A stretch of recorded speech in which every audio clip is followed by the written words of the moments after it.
So a big hello to our Highlights Foundation family. We're so happy to have you here with us.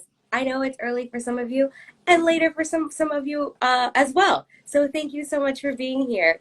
For those that may not know me, I am Kat Galliano. My pronouns are she, her.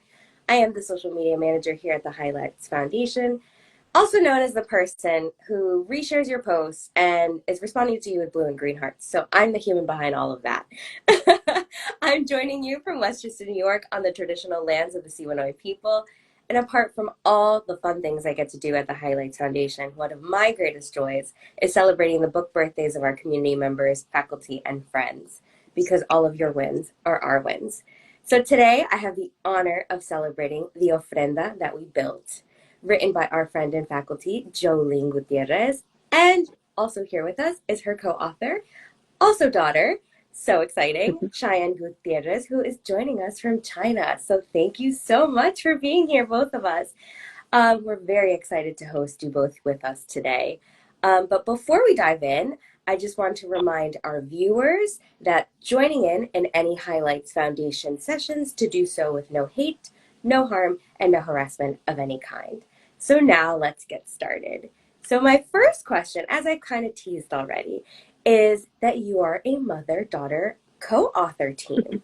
How are you both feeling now that the book is out in the world? Amazing, Kat. I mean, I have published a few other books, but this is my first co-authorship project, and to have it be with my daughter is just such a beautiful gift. And I have the book with me because I wanted to show it off. It's just gorgeous. We're so thankful for Gabby Zapata's gorgeous illustrations Yes. and Chronicle Books support along this journey. Yeah, no, I'm so excited as well. I actually have the book too. It's just in my background over here somewhere. It's so it almost doesn't feel real having just since I'm living here in China and not there yet to celebrate. But when I come back, I'm really excited to celebrate in other ways. Um, but it's crazy how this all started back just a while ago. When I was still in college, we were writing this, and since then I've moved away. So it's unfortunate to be there to celebrate. But I'm really excited to celebrate with you guys here online. Yeah, that's kind of like the beauty of this like post-pandemic world is like no matter where you are, you can still celebrate really big from like whatever corner of the world that you're in. So thank you again for being with us today. Can you talk a little bit about how the overall idea of this book came to you, and why you chose to co-write this? Do you want me to go first? Yeah, I'm trying to leave space for you to talk to. Yeah. Well, I'm Mexican American. My culture is very important to me, and my mom was always super supportive. And um, sorry, in in supporting my identity and who I am, and taking me to sorry, I don't know why this is making me so emotional. But taking me to museums It is an and emotional topic to Yeah. be it's just seen. yeah, and my culture is so important to me. And I've always done made art, um, Mexican art. Like I love making bright pattern things, painting things that way, cutting papel picado, cutting marigolds for the things like that have always interested me. Just um, sharing about my culture is important to me. Sorry, sorry. No, my God, you're making me tear up. I'm like watching you, hearing you. I'm like, I completely understand. Like being seen, no matter by who, and especially your parent, it's just there's nothing more powerful than that. So thank you for sharing because I'm over here wiping my tears too. Me too. And Cheyenne knows I'm usually the one who gets emotional and cries. So yeah, I was crying with you, baby. Yeah, from the time Cheyenne was born, I have looked for, books to support her videos, songs. I am not fluent in Spanish, but I've tried to read to her and sing to her and expose her to the language. And she as a college student, decided to double major, and in Spanish is one of the things she majored in. So she is now fluent in Spanish, and she spent time in Mexico. And I think part of this was like this reconnecting with roots and reclaiming traditions. And also for us, in 2018, my brother-in-law, Cheyenne's uncle, passed away in 2019, on November 1st, which is the start of Dia de Muertos. My father passed away. And so all of those things kind of culminated in making our ofrenda a really important way to kind of heal and connect and remember. And that led to us writing this beautiful story. And Cheyenne is also extremely musical. She was first chair viola in high school, and her ability. Sorry, I have to brag about you, sweetie. This is the Her, time. I'm I ready. We're know. ready. um, her musical ability was so helpful because writing in rhyme is really hard for me. It is a challenge, and there were times I would kind of go rhyme and rhythm deaf when we were working, and she always had it. Like she would be like, "No, no, mom, it's this." It's like so that gift, being able to show off each other's strengths, her ability to choose beautiful words and just really celebrate this holiday was such an awesome thing. Well, that kind of jumps into my next question is like, I adored the rhyming in it because usually they always tell you like, oh, rhyming is so hard. Like, don't do it. Stay away from it.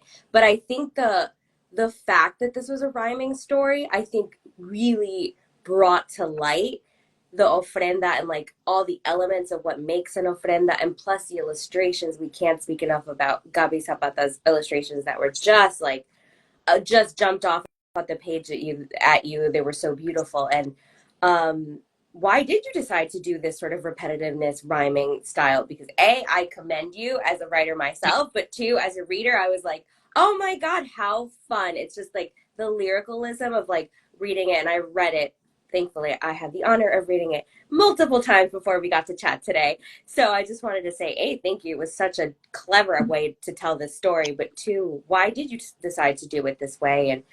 And essentially, like every repetitive verse kind of added to the layer of the visual. So basically, talk to us about why you went this route, and you know all the things. Um, the rhyming scheme that we were following is actually based on the house that Jack built. Mm. So upon itself, and we were talking about this thing. I feel like building an ofrenda is a process that kind of builds upon itself. Every element there's multiple pieces, and there's multiple meanings that you have to understand. There's also just the fact that it's a celebration. It happens every year. It in itself, in nature, is repetitive, and I uh, by the rhyme. And on top of that, on a more educational note, I think it's very helpful in helping students or children who are reading the book to really memorize the elements, Mm-hmm. memorize the meanings, understand more about the celebration, more about Dia de Muertos. Yeah, I agree. I honestly can't add much more. It just like as at some point as we were working on our ofrendas and just kind of talking about the elements, it was like, wow, this is kind of it reminds me of this is the house that Jack built. Here are these different, like we're adding this, we're adding Mm-hmm. this, we're adding this, which isn't really fully how the house that Jack built goes, but the layers, like Cheyenne mentioned, of the ofrenda and just that building piece and the community piece.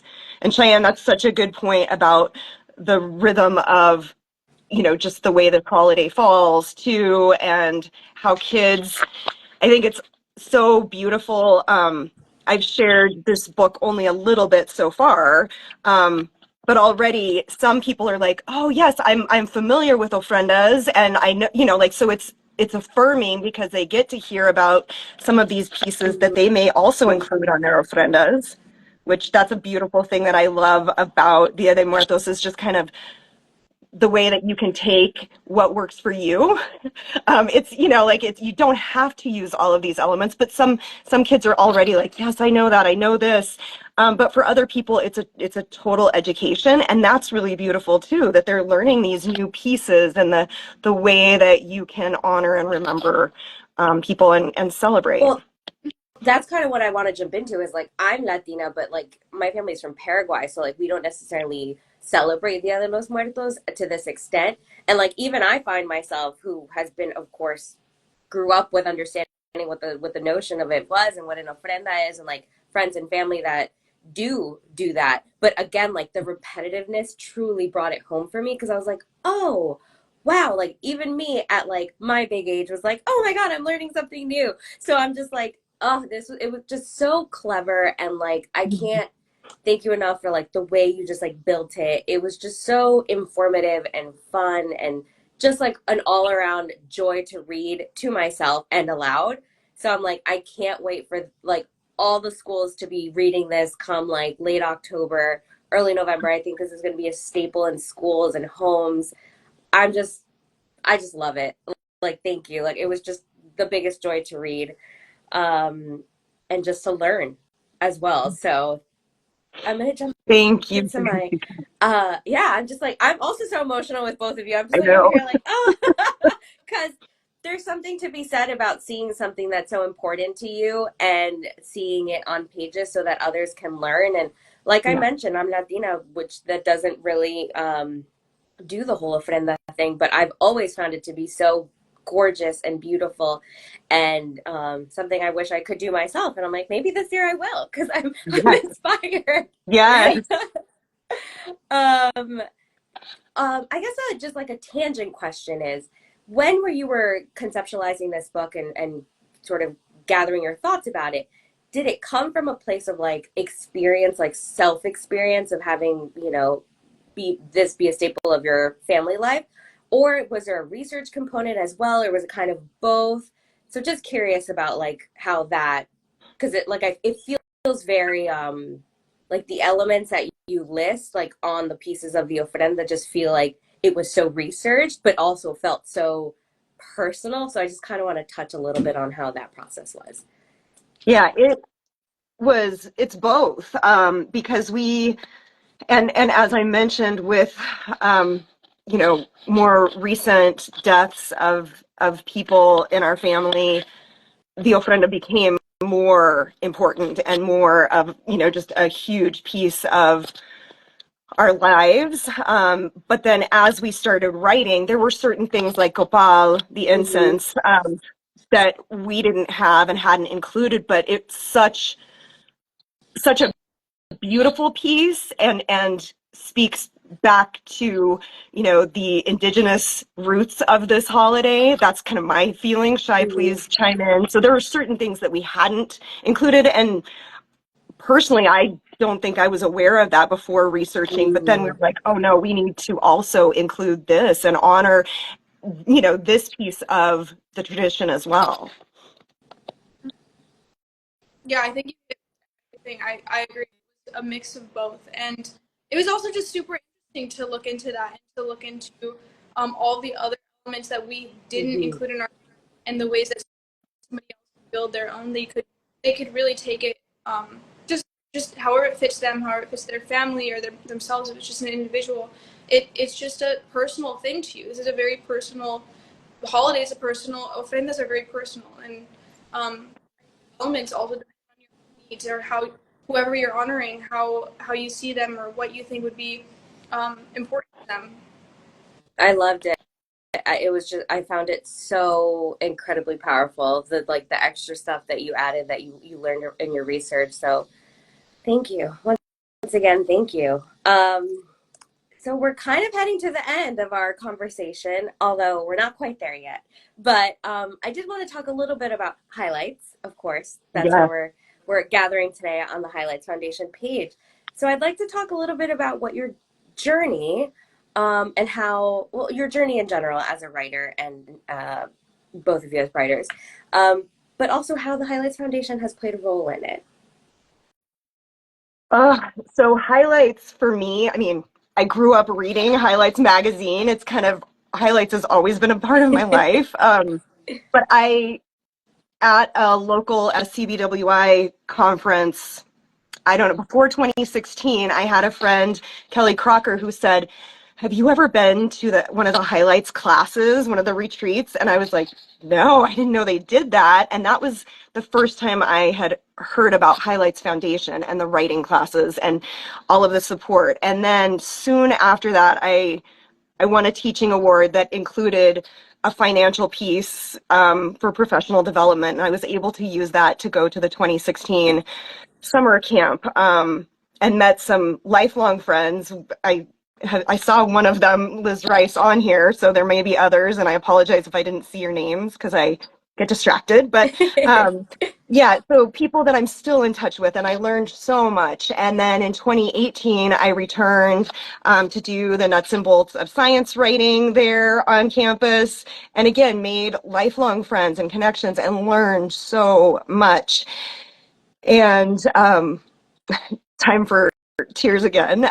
In 2019, I had learned about a verse novel workshop that was going to be happening the summer of 2020, and started making payments toward that because I knew I wanted to go. And when my dad passed in November of 2019, my mom told me he had set aside some money for me to attend.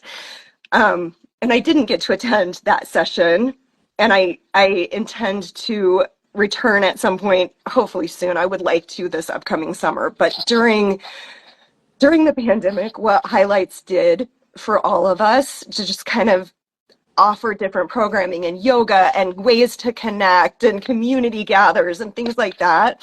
Cheyenne was able to kind of be a part of that and see me thriving because of that. And Shai, you might want to speak more to that, but that kind of, we were writing during that time, we were creating during that time, and Highlights was there for us, even though we couldn't physically go to that space.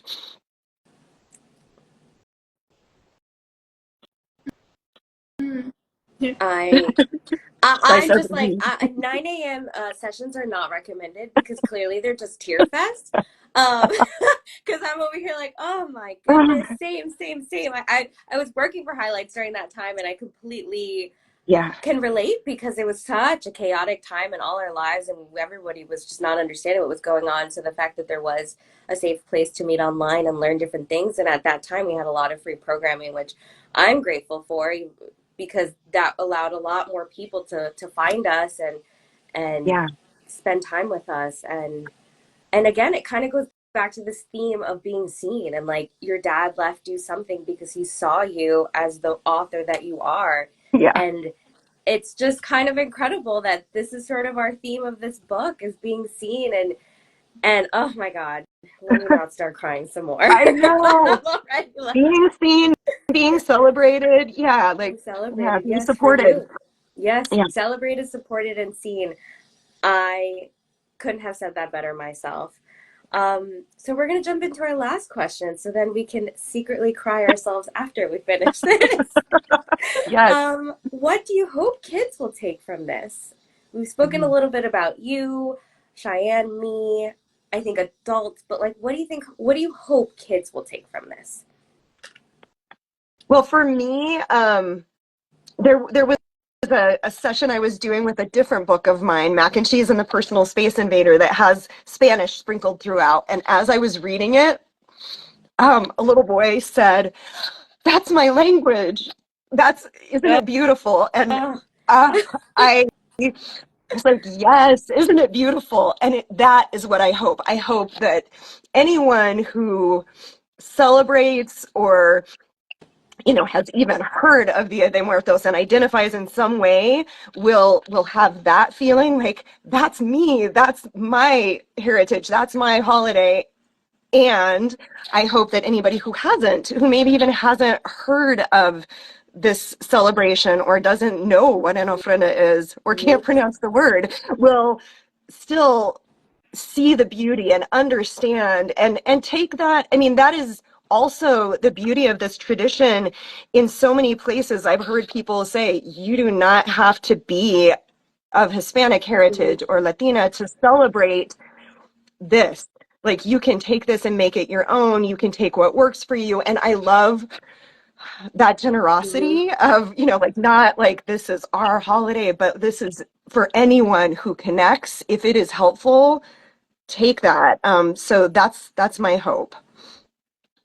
Yeah, I couldn't agree more. I'm on the same exact page, especially, again, growing up, my mom connected me to that too in the same way. And now we're helping, hopefully, have kids connect to our book in the same way. And I think I think it's important that they can see how bright and beautiful Mexican culture can be as well.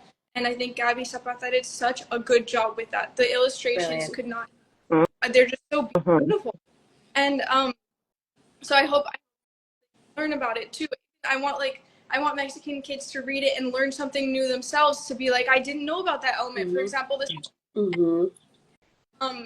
and to take that tradition further, to understand, to pass on the tradition. And I think it's just so important to educate everyone about this holiday, about the significance behind everything. And even I just kind of, I feel like I get a little too into like, oh, it's about tradition. I don't want to say like, it's not a traditional ofrenda that can include other elements. For example, my uncle, we have his, there's a little like Broncos helmet. He loved the Broncos, and we have that on the ofrenda. It doesn't have to be traditional in that way. It has to be personal, again, like I said before. So I think it's important to me that kids read this and they understand the holiday, and then they can ask themselves, how are they going to celebrate Dia de Muertos? How are they going to make their own ofrenda?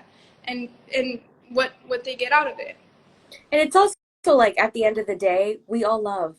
So like, we all love and we all grieve for somebody that we loved. And they always say like, grieving is just like the personification of love that can't go somewhere. So it's like, if you can pour into something like an ofrenda, that's like the biggest thing you can do. Like you said, your uncle, the little Broncos hat, it was like, he loved that so much, therefore you honor him with having that on your ofrenda. And I think that's so beautiful, the way you can, of course, have the traditional elements, but also incorporate the loved one that has moved on.